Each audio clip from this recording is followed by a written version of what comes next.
Tá. Diz Gurney.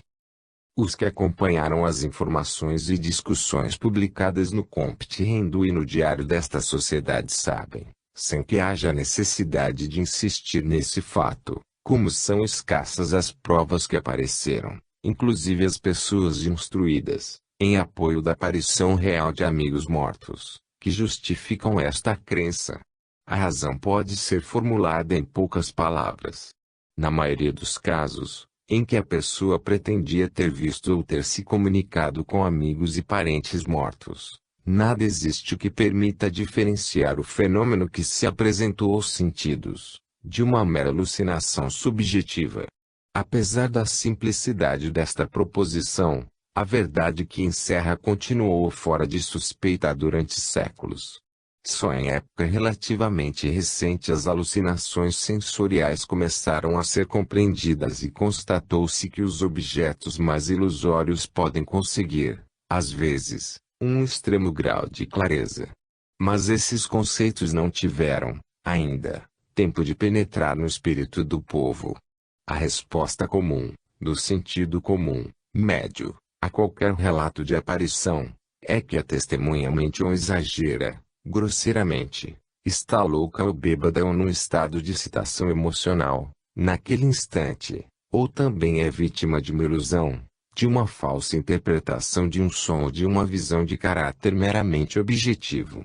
Mas um estudo aprofundado da questão não deve tardar, mostrando que na maioria dos casos há que eliminar todas essas hipóteses, que a testemunha goze de ótima saúde, sem apresentar qualquer desvio emocional e que o que veio e ouve pode ter uma origem exclusivamente subjetiva, ser uma projeção do próprio cérebro.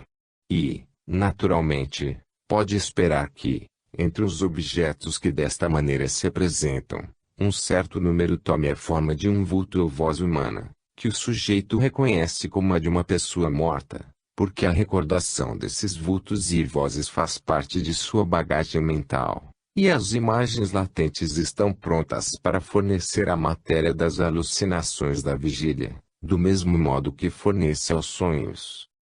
É evidente, além disso, que nos casos conhecidos de aparições de mortos falta o elemento que permite distinguir certas aparições de pessoas vivas, das alucinações meramente subjetivas. Esse elemento consiste na coincidência entre a aparição e algum estado crítico ou excepcional da pessoa que aparentemente aparece, mas, no que concerne às pessoas mortas, não possuímos qualquer conhecimento de seu estado, nem, em consequência, a ocasião de observar uma coincidência desse gênero. Restam 3, e só 3. Condições que permitem estabelecer uma presunção a favor do fato de que uma aparição ou qualquer outra manifestação imediata de uma pessoa morta é algo além do que uma simples alucinação subjetiva. 1. Diversas pessoas podem, independentes umas das outras, ser impressionadas pelo mesmo fenômeno.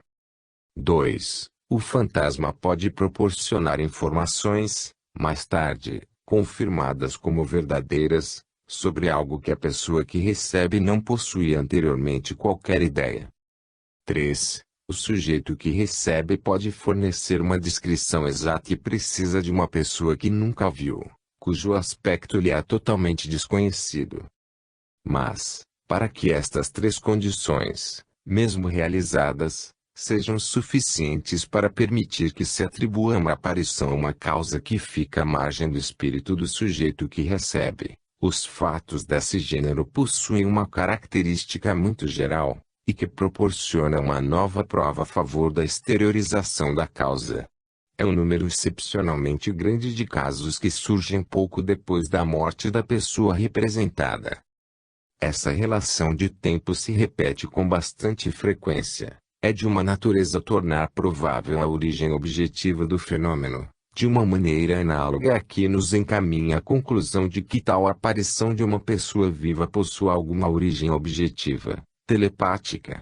Pois que, conforme a teoria das probabilidades, uma alucinação que representa uma pessoa conhecida não se apresentará como um acontecimento especial, como a morte dessa pessoa, uma relação de tempo determinada em proporção igual à das alucinações similares que se produzem. Se a proporção é, de fato, deveras elevada, estamos autorizados a reconhecer a ação de um fator distinto do acaso, isto é, de uma causa objetiva externa. A questão da relação de tempo adquire, assim, um significado particular. O espírito popular se apressa a dar uma explicação de um fato notável, antes mesmo que o fato se torne estável.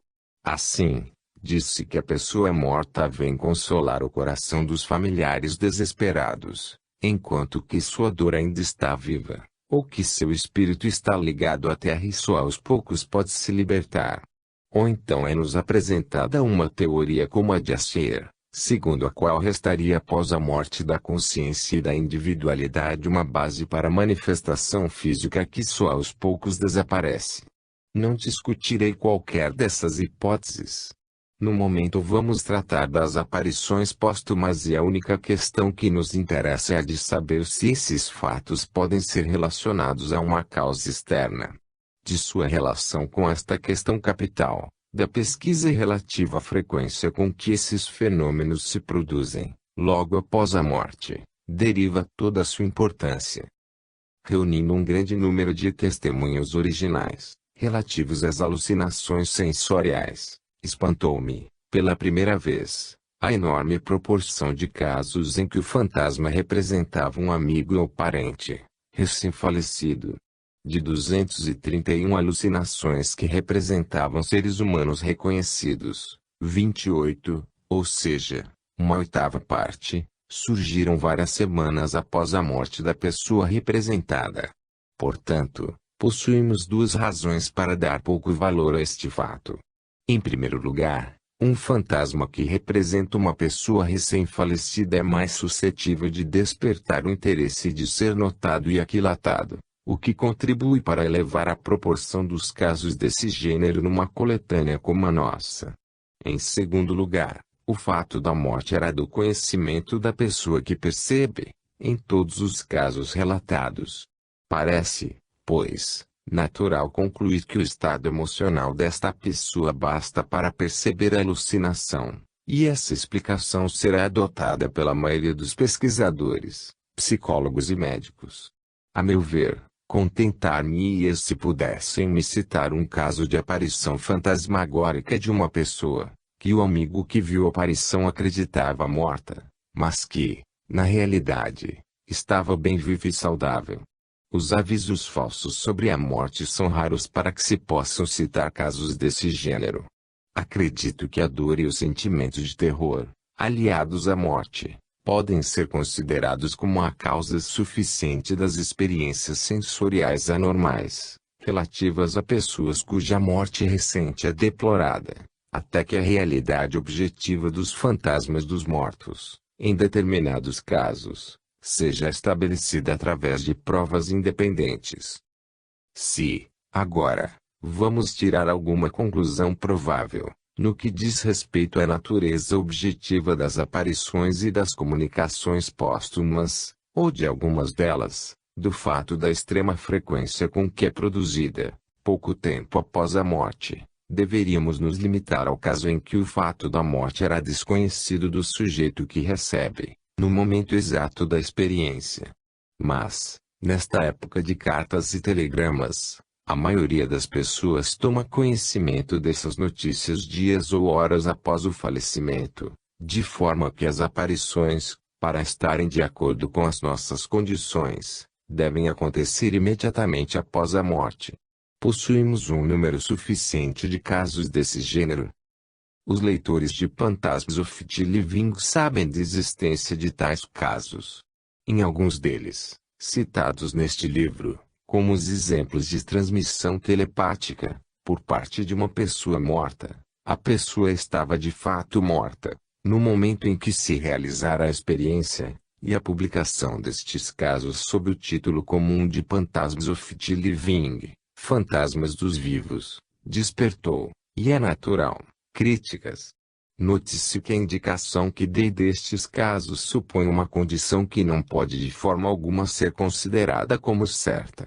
Devemos supor, Certamente, que a transmissão telepática se produzirá imediatamente antes da morte ou no momento exato dela, mas que a impressão ficou latente no espírito do sujeito, para não aflorar na sua consciência senão após um curto intervalo, quer como visão de vigília, quer como sonho, quer sobre outra forma qualquer.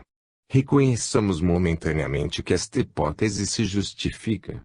Que, com efeito, o momento da morte constitui, do ponto de vista do tempo, o ápice ao redor do qual se agrupam as experiências anormais que o sujeito experimenta à distância, e das quais algumas antecedem a morte, enquanto que outras a seguem. É, portanto, natural supor que a mesma explicação pode ser aplicada a todo o grupo e que em cada uma das divisões a força determinante é constituída pelo estado do agente, anterior à sua morte corporal.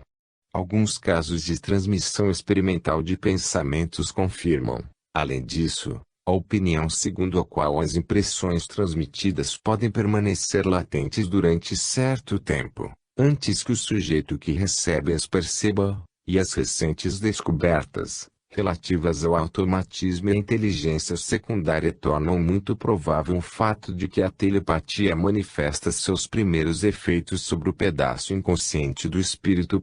78. A esses dois argumentos devemos acrescentar que o período em que supostamente esteve latente foi, num elevado número de casos, um período durante o qual a pessoa impressionada se achava ocupada e sua atenção dirigida a outros objetivos. E nos casos deste gênero é muito fácil supor que a impressão telepática, para adentrar a consciência, necessita de um período de silêncio e recolhimento. 79. Mas, ainda que a teoria do latente possua muitas probabilidades, meus colegas e eu achamos não se poder elevar a dogma o que no momento só deve ser considerado como uma hipótese. De todas as investigações, as psíquicas são as em que é mais necessário evitar os erros, mantendo o espírito preparado para aceitar as novas interpretações dos fatos. E, no estado atual da questão, podem se opor várias objeções sérias à hipótese de que as impressões telepáticas provenientes de pessoas falecidas só seriam suscetíveis de aflorar após permanecerem durante horas em estado latente. Os casos experimentais que citei como análogos são pouco numerosos e seguros, e o período latente foi, além disso, cronometrado em segundos e minutos, não em horas. E ainda que, como já afirmei, a aparente demora observada em certos casos de aparições de mortos possa ser explicada pela necessidade de afastar o espírito e os sentidos do sujeito de outras preocupações, com o fito de que o fenômeno ocorra. Conhecemos outros casos onde não ocorre o mesmo e onde nada parece autorizar um relacionamento entre a demora e o estado do sujeito que recebe. Desta forma, achamo-nos na presença da hipótese, que é a única que devemos considerar. Trata-se de um estado, físico ou psíquico, do agente que se manifesta algum tempo depois da morte do qual o sujeito toma, no mesmo instante e não antes, conhecimento da impressão. Até aqui só fiz referência aos casos em que o intervalo entre a morte e a aparição foi suficientemente curto para tornar provável a teoria do latente. Segundo a regra adotada em Phantasms of the Living, esse intervalo não devia ultrapassar mais de 17 horas. Mas conhecemos alguns casos em que esse intervalo foi bastante ultrapassado e os em que o próprio fato da morte era desconhecido do sujeito, nos instantes da experiência.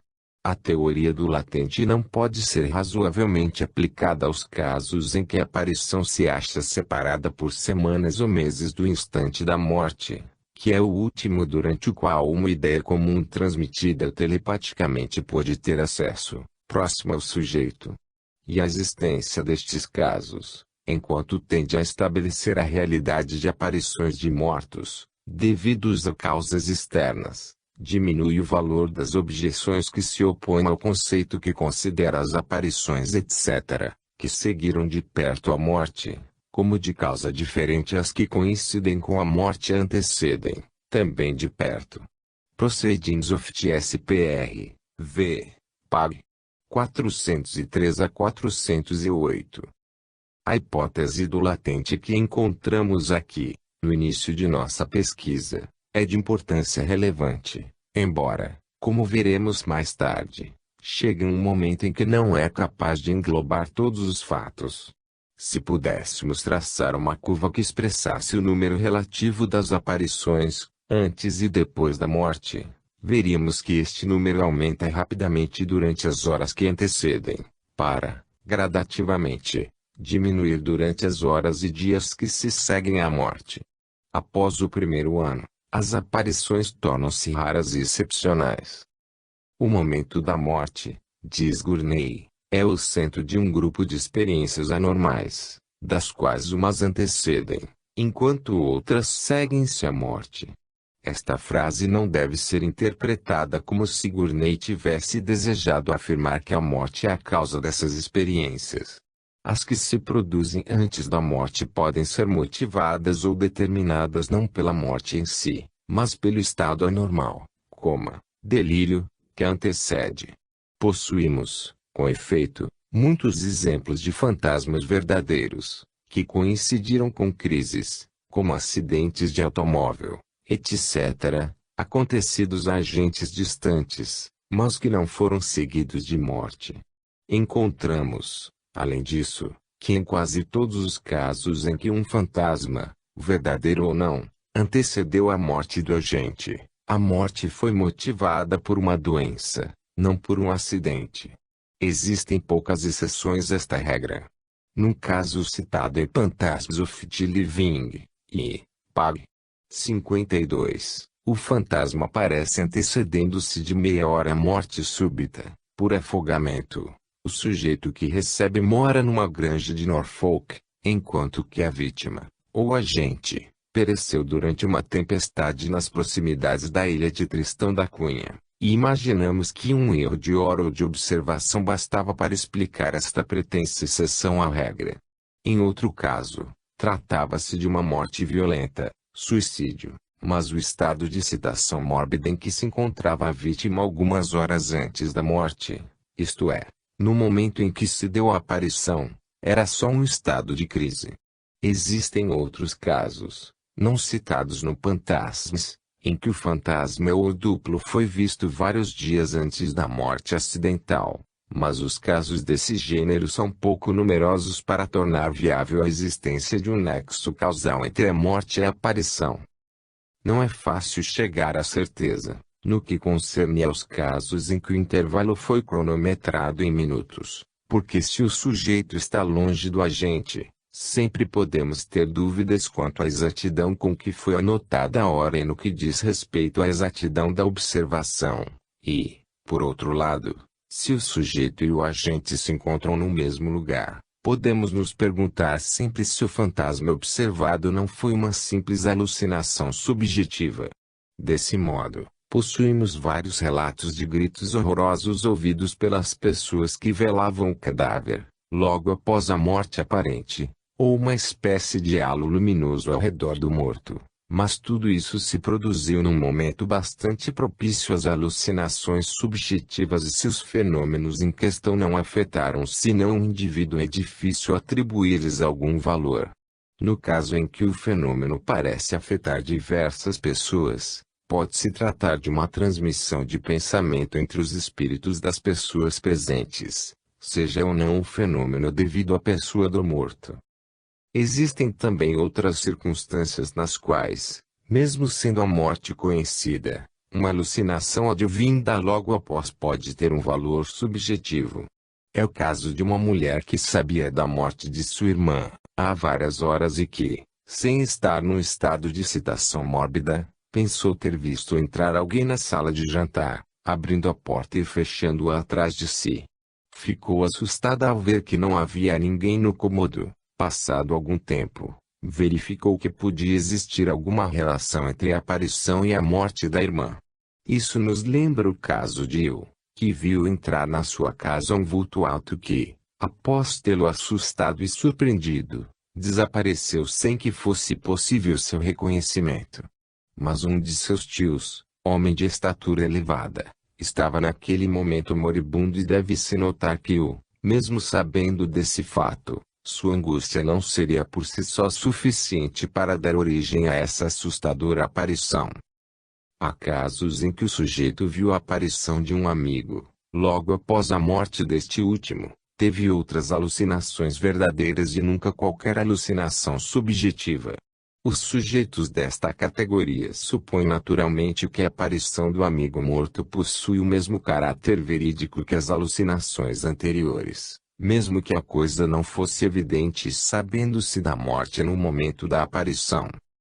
Os casos em que a morte era desconhecida do sujeito são evidentemente mais eloquentes e dotam a aparição de um grau muito maior de veracidade. Um certo senhor Faller viu 2 vezes, no espaço de uma noite, o fantasma gotejante de um de seus amigos que, como soube mais tarde, afogara-se na véspera. A primeira aparição produziu-se algumas horas após a morte, podendo ser explicada pela impressão que permaneceu latente até o instante favorável à sua manifestação, isto é, a calma e o silêncio da noite. A segunda aparição pode ter sido uma repetição da primeira, mas, se prescindirmos da teoria do latente, fazendo a primeira depender, caso não passe de mera coincidência, de uma certa energia emanada da pessoa morta, após o seu falecimento, estamos autorizados a considerar a segunda aparição como igualmente verdadeira. O mesmo vulto foi visto, 15 dias depois, com sua roupa usual, sem qualquer vestígio do acidente. Em outros casos, a aparição lhe sobrevém algumas horas após a morte. Vejamos a aplicação da hipótese do latente a esses casos. Onde não há alucinação propriamente dita, mas um sentimento único de mal-estar e angústia que advém algumas horas após a morte de um amigo distante, como no caso de Wilson, Phantasms of the Living, e Pag. 280, nos é difícil prever o que se passa. Algum estímulo comunicado ao cérebro do sujeito no momento da morte do agente pode se manifestar lentamente à consciência. A demora pode ser atribuída mais a causas fisiológicas do que psíquicas. Nas observações em que uma alucinação auditiva ou visual clara sobrevém durante a noite, horas após a morte, podemos admitir a hipótese de uma impressão telepaticamente recebida durante o dia que permaneceu latente até o aparecimento de outras excitações, exteriorizando-se a seguir, sob a forma de uma alucinação, após o primeiro sono, por algum fato suscetível de excitar em nós o interesse ou a angústia e que, esquecido durante o dia, invade de repente nossa consciência com uma força e uma clareza notáveis. No caso da Sra. Teale, pelo contrário, Phantasms of the Living, 2, Pag. 693, a alucinação sobreveio 8 horas após a morte, quando esta senhora estava sentada, totalmente acordada, junto à sua família. Em outros casos trata-se de uma verdadeira clarividência telepática, de uma imagem transmitida pelo espírito do defunto, mas enviada após a morte, porque assistimos a uma visão de um acidente, e de suas consequências, muito mais completa do que a que pôde atravessar o espírito do moribundo no momento da morte. Os casos desse gênero nos fazem pensar que o espírito do defunto continua preso das coisas terrestres e que é capaz de compartilhar com o sujeito as imagens que o preocupam. É o caso do famoso médico de Londres, morto no estrangeiro, num hospital do interior, deitado num quarto pobre, o qual surgiu a uma mulher 10 horas após sua morte. Vê-se que esses fenômenos não são suficientemente simples para que possamos considerá-los apenas do ponto de vista que os separa da morte. O que chamamos um espírito constitui provavelmente um dos fenômenos mais complexos da natureza. Constitui a função de 2 fatores variáveis e desconhecidos: a sensibilidade do espírito encarnado e a capacidade do espírito desencarnado para manifestar-se. Nossa tentativa de estudar essa ação recíproca deve, pois, iniciar por um outro destes 2 fatores, pelo sujeito, ou pelo agente. Devemos perguntar: a. Como recebe a mensagem o espírito encarnado? b. como a produz e a transmite o espírito desencarnado? Ao aprofundar a primeira destas perguntas, possuímos maiores probabilidades de obter uma certa claridade. Sempre que consideremos os espíritos encarnados, encontramo-nos, numa certa medida, num terreno conhecido, e podemos esperar encontrar em outras operações do espírito analogias que nos permitam entender essas operações, talvez as mais complexas, que consistem em ter conhecimento das mensagens procedentes dos espíritos desencarnados e de um mundo invisível. Acredito que o meio mais seguro, se bem que o mais distanciado, como diria Bacon, de compreender esses fenômenos súbitos e assombrosos consiste no estudo de fenômenos mentais menos raros, que se podem observar mais comodamente, da mesma forma que o meio mais seguro, embora mais afastado, de estudar os astros inacessíveis consistiu no estudo dos espectros incandescentes de substâncias terrestres que se acham sob nossos pés.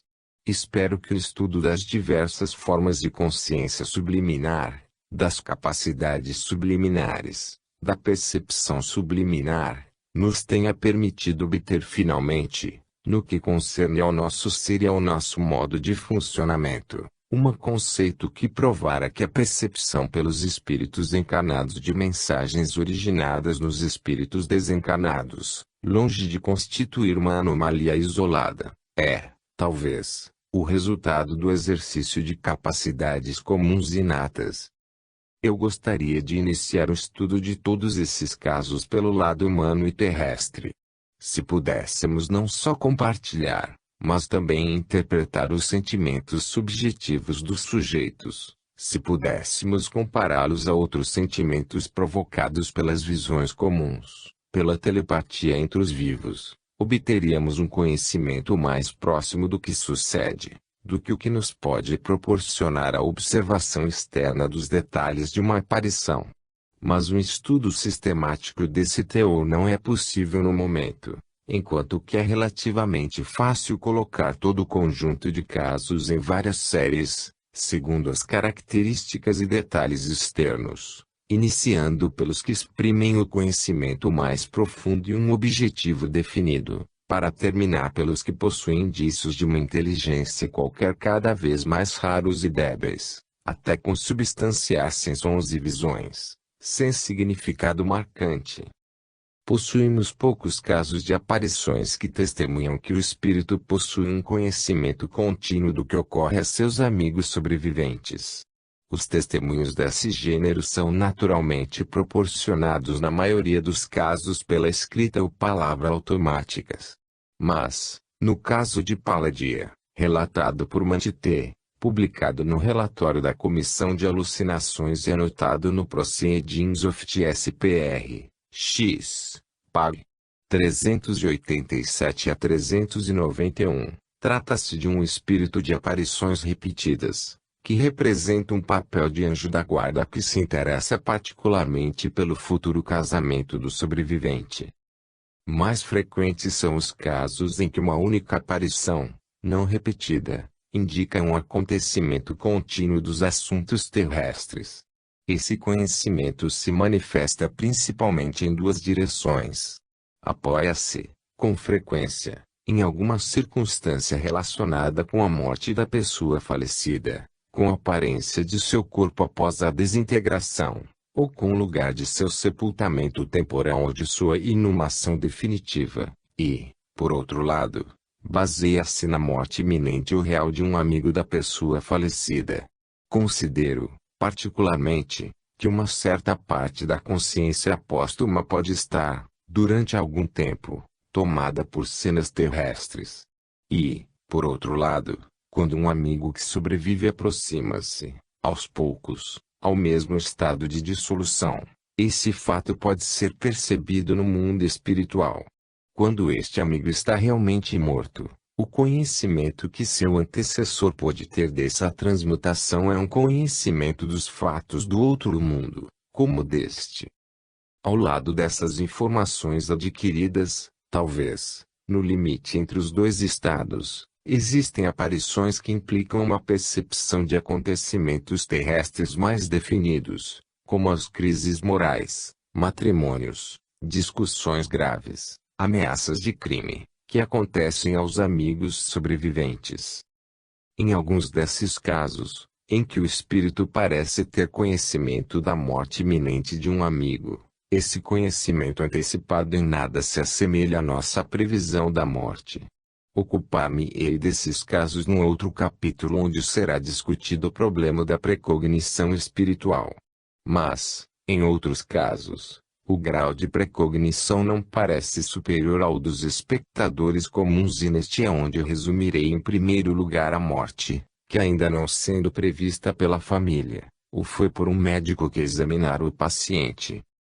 M.B., viajante, pessoa decidida, teve uma manhã a visão de uma de suas irmãs, falecida há 9 anos. Quando relatou o fato à família, o escutaram com incredulidade e ceticismo. Mas, ao descrever a visão mencionou a existência, no lado direito do rosto, de um arranhão vermelho, como se tivesse sido feito há pouco. Esse detalhe impressionou muito sua mãe, que desmaiou.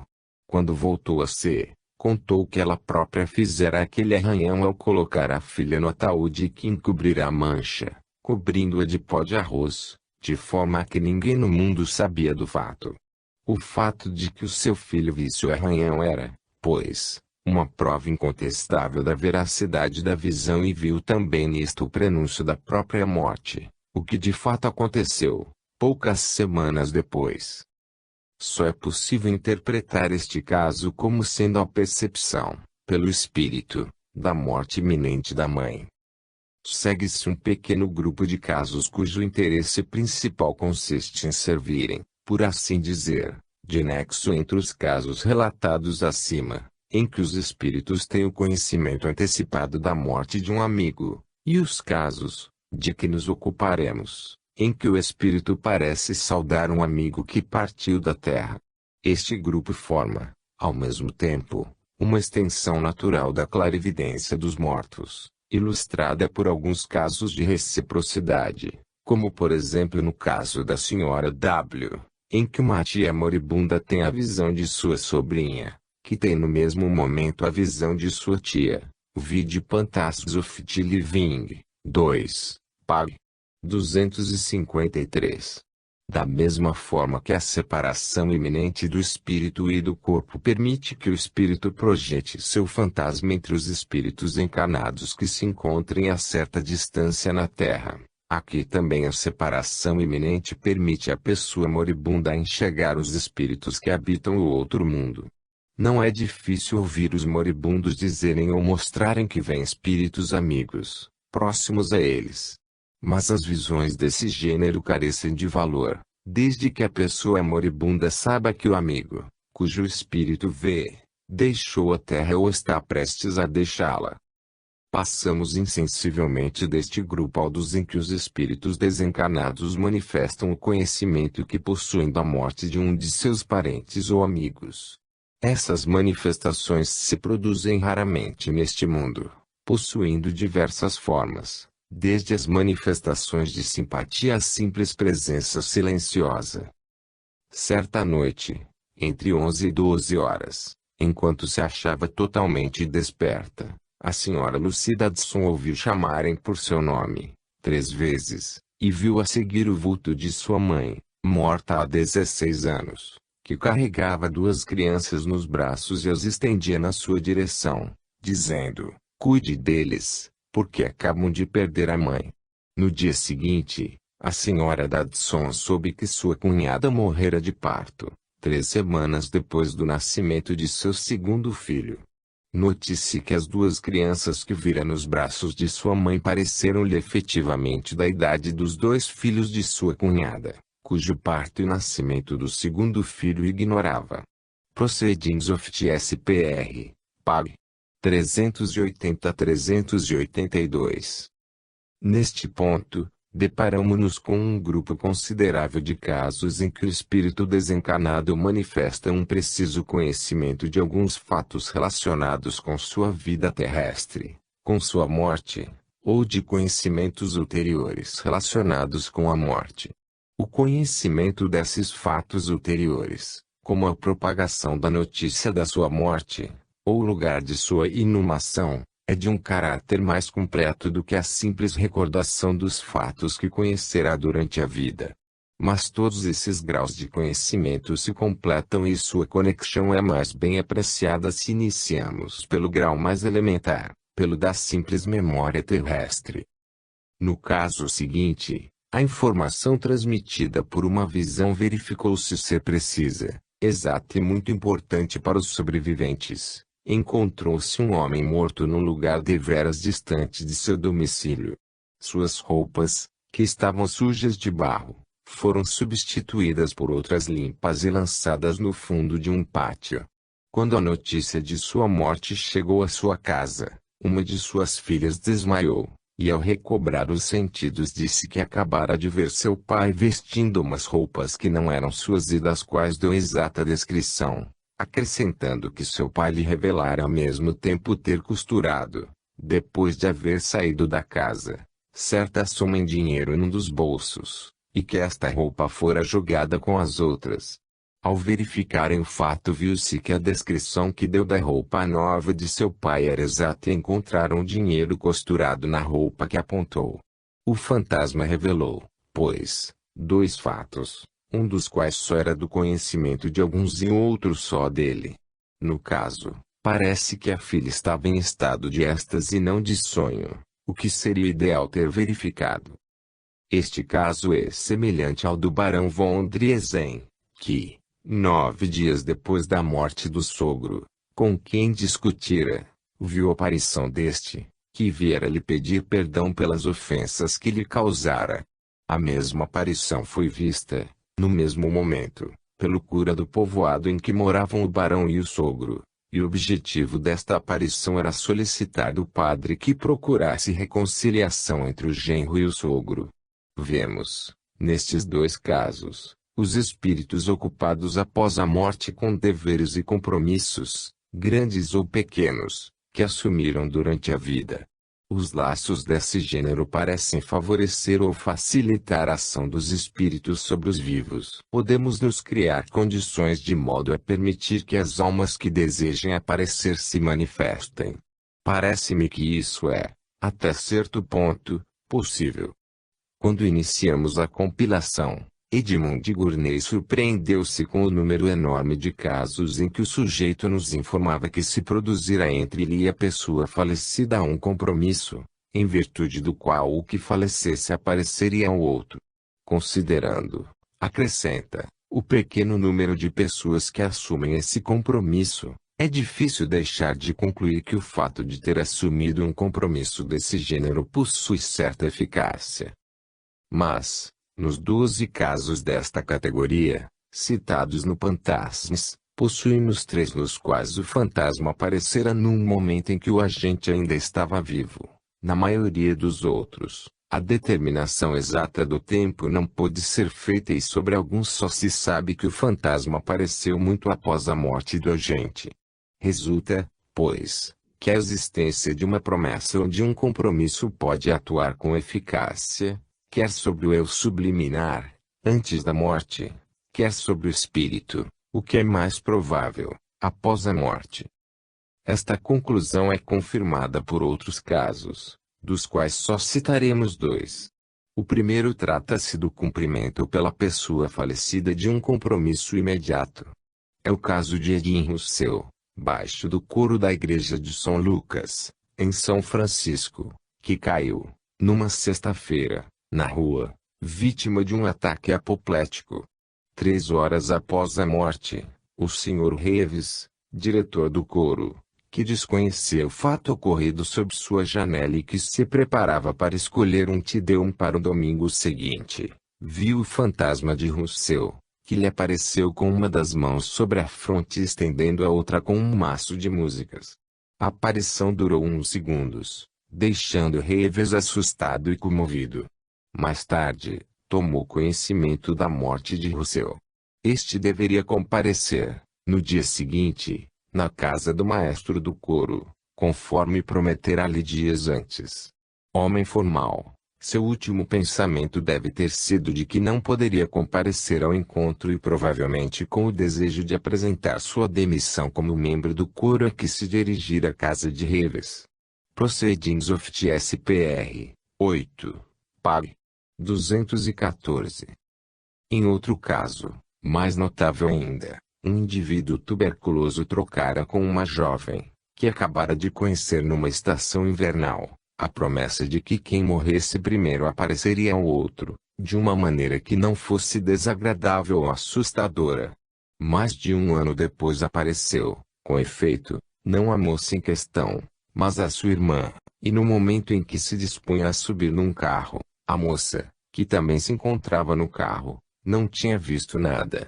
As investigações deram como resultado que a aparição se produziu 2 dias antes da morte do sujeito, quando este se achava em agonia.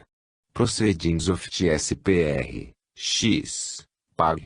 284, caso da Condessa Capeniste. Este caso nos leva à seguinte reflexão: quando é feita a promessa de aparecer após a morte, a aparição não tem que ser vista, necessariamente, pela pessoa a quem se prometeu, senão pela pessoa mais fácil de ser impressionada que a rodeia. Passo a seguir aos casos em que o conhecimento demonstrado pelos espíritos se relaciona com o aspecto de seu corpo após a morte, ou com as cenas nas quais se acha enterrado temporariamente ou inumado definitivamente. Esse conhecimento pode parecer vulgar, indigno de espíritos transportados a um mundo superior. Porém, mais frequentemente, trata-se de uma confusão de ideias que se seguem a uma morte súbita ou violenta, que rompe bruscamente os efeitos profundos. Os casos desse gênero são numerosos, mas vou apenas citar o seguinte. M.D., rico industrial, tinha a seu serviço um tal Robert Mackenzie, que literalmente arrancara a miséria que experimentava em relação a seu patrão um reconhecimento e uma fidelidade sem limites. Um dia em que M.D. se achava em Londres, teve a aparição de seu empregado, que estava na filial de Glasgow. Este vinha suplicar-lhe que não acreditasse nas acusações que lhe fariam. E a aparição se desvaneceu sem que M.D. nada mais soubesse sobre a acusação que pairava sobre Robert. Não teve tempo de sair de sua estupefação, quando sua mulher trouxe-lhe uma carta, dizendo a seu marido que acabava de receber a notícia do suicídio de Robert. Aquela era, sem dúvida, a acusação que pesava sobre o empregado e na qual M.D. decidiu não acreditar. Com efeito, o correio seguinte trouxe-lhe uma carta de seu administrador, que dizia que Robert não se suicidara, como se acreditara em princípio, mas que estava envenenado, pois bebera ácido sulfúrico, ao invés de aguardente. Após ter consultado um dicionário de medicina, M.D. não precisou de muito esforço para recordar que o aspecto da aparição correspondia exatamente à descrição do dicionário dos indivíduos envenenados pelo ácido sulfúrico. Proceedings of TSPR 11, Pag. 95. No caso da Sra. Green, achamos-nos frente a um problema interessante. 2 mulheres se afogaram em circunstâncias particulares.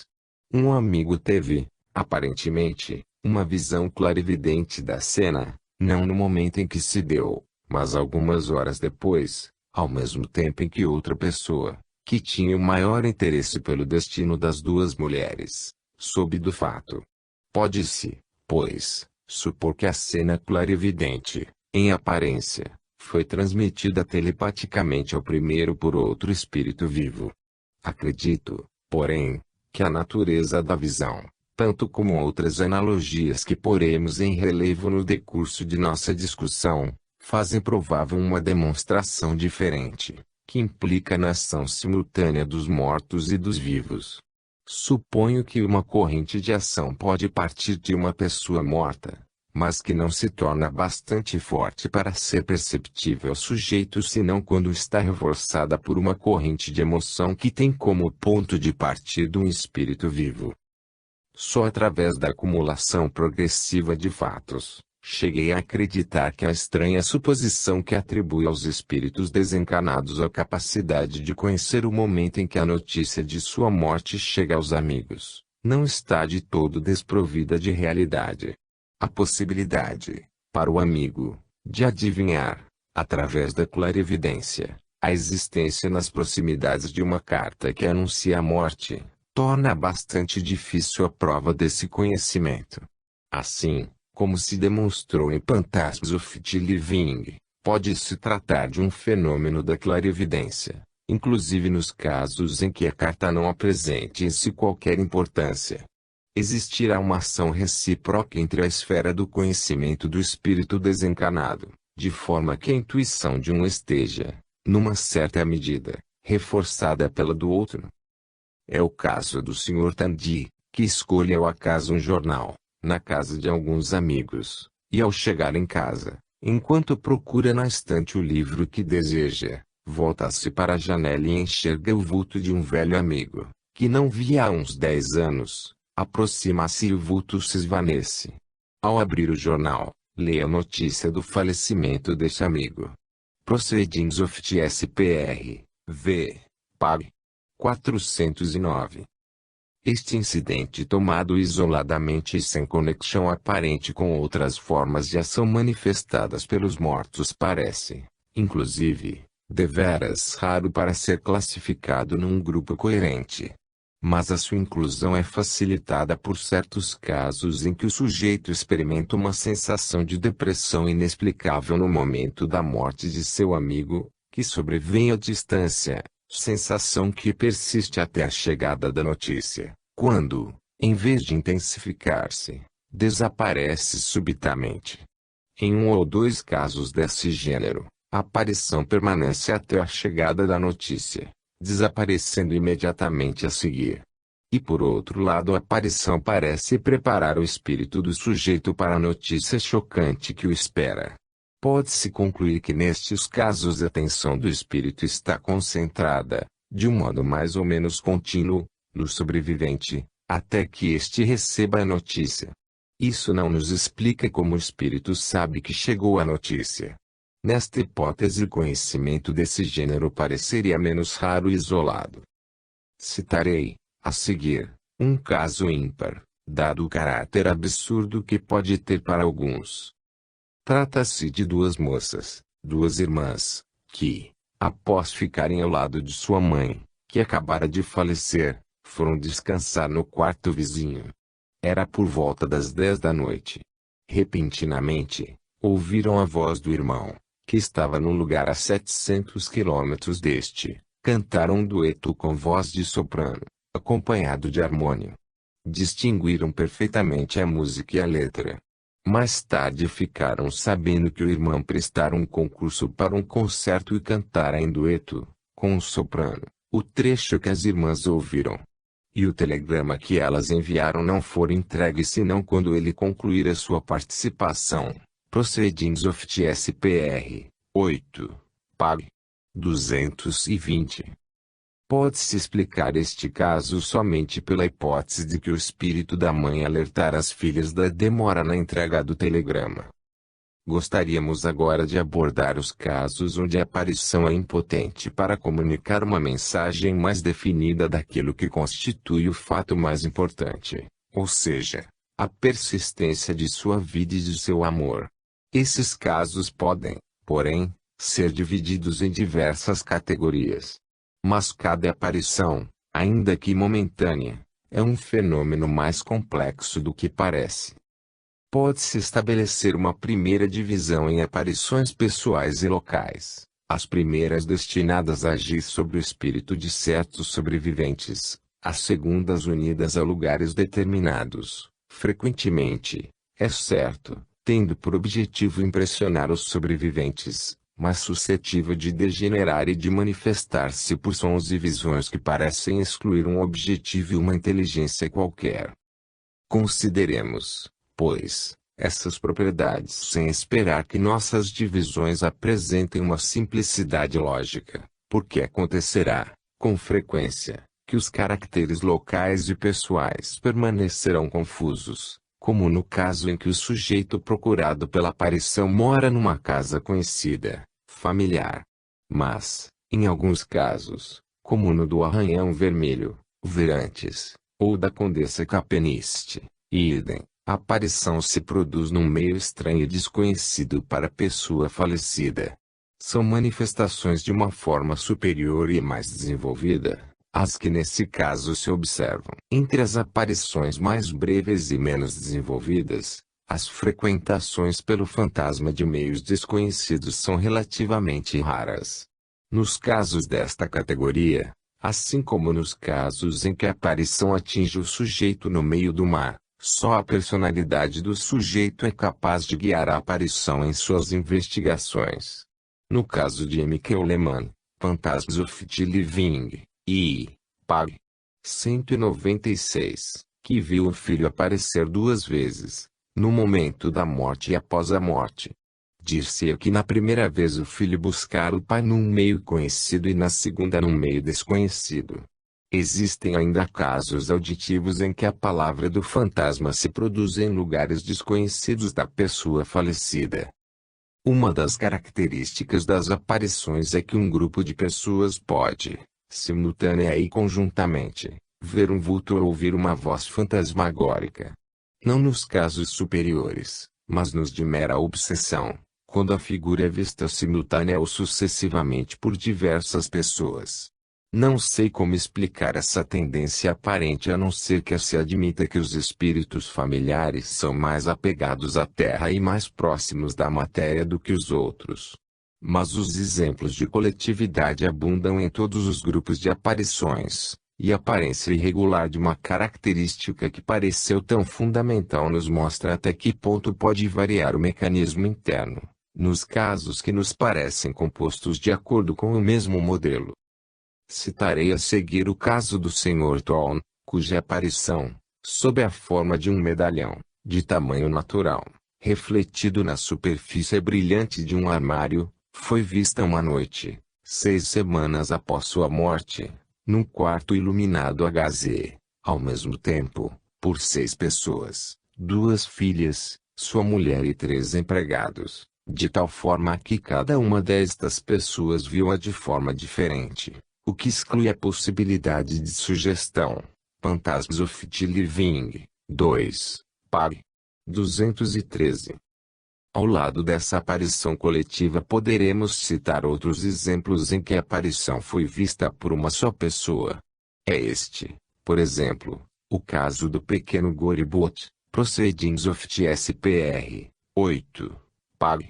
173. Que enxergou na parte baixa de uma escada de serviço, que ligava o restante da casa com a cozinha e, no umbral desta, isto é, num lugar em que o finado costumava ficar, um velho empregado que se fora muito e que Gori sabia estar doente. As informações demonstraram que a aparição se produziu 2 horas depois da morte do criado e quando ninguém na casa, nem Gori, estava a par do acontecimento. Deve-se acrescentar que a irmã de Gori, que o acompanhara à cozinha, nada viu. É possível que se tratasse de uma influência transmitida pelo espírito do defunto ao espírito do vivo e que só se manifestou quando o último se achou no lugar onde a lembrança do morto poderia facilmente ser evocada. Esse caso assemelha-se ao da Sra. Freville, Phantasms of the Living, e Pag. 212, mulher excêntrica, que gostava de frequentar o cemitério e rondar a tumba de seu marido e que foi vista certa noite por um jardineiro que atravessava o cemitério, dando-se este fato 7 ou 8 horas após a morte dela. É evidente que a mulher não podia ter qualquer desejo de aparecer ao jardineiro. Achamo-nos, talvez, na presença de um caso de obsessão elementar, de um início destas reaparições sem objetivo e sem consciência nos lugares familiares que, com frequência, persistem após a morte. Um caso bastante semelhante é do Coronel Kreluk, Proceedings of the SPR, v. Pag. 432, em que um soldado foi visto por seu superior, horas após a sua morte, enrolando e levando embora seu saco de viagem. Insistindo sobre esses casos intermediários de aparições portadoras de mensagens e das obsessões sem objetivo, chegaremos rapidamente a entender as obsessões típicas, que, mesmo constituindo fenômenos populares entre os que nos interessam, não são de índole a satisfazer o observador.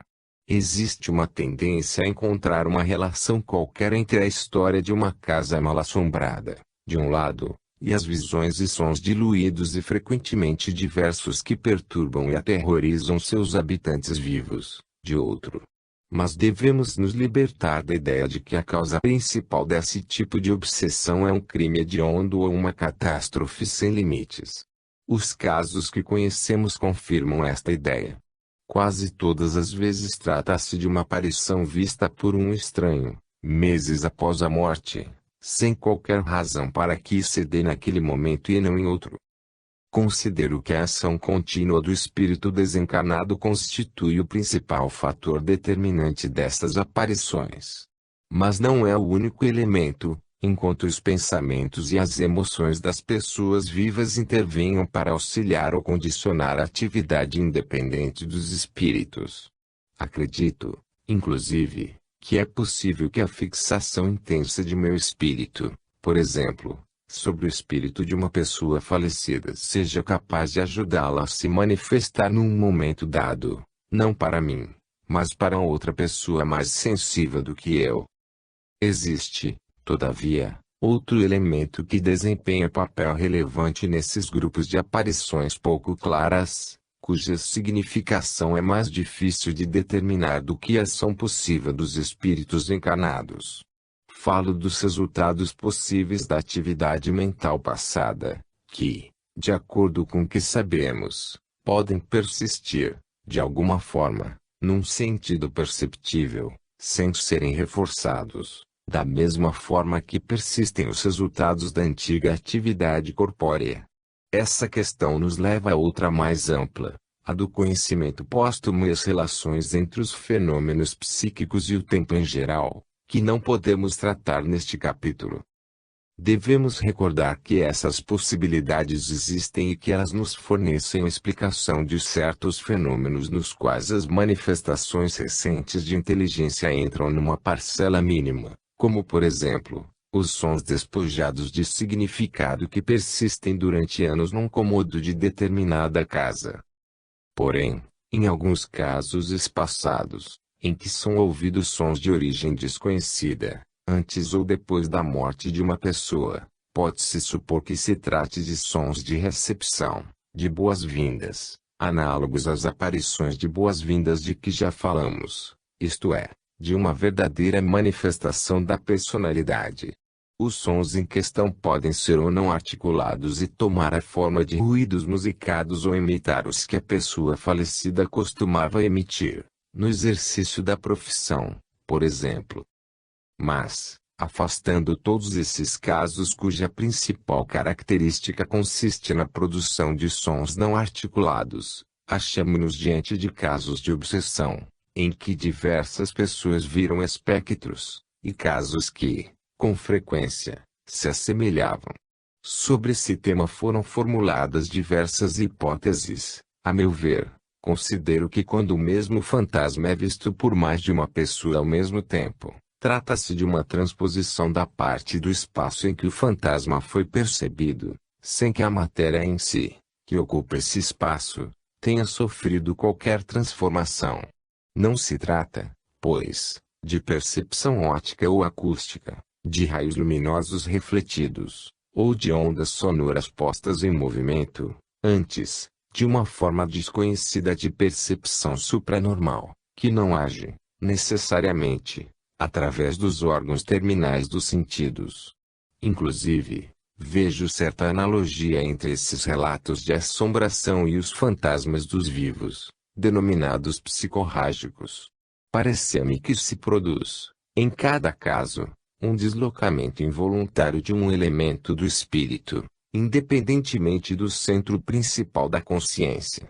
Estas obsessões entre vivos, se assim podemos chamá-la, em que, por exemplo, um homem é visto sob a forma fantasmagórica, de pé, diante da lareira, são, talvez, suscetíveis de mais facilmente renovar-se, quando o espírito se separou do corpo. Quanto à questão do papel desempenhado por certas casas na produção de aparições, faz parte da questão mais ampla do conhecimento póstumo. Não se trata aqui de propriedades especiais destas casas, mas de um ramo do grande problema das relações existentes entre os fenômenos supranormais e o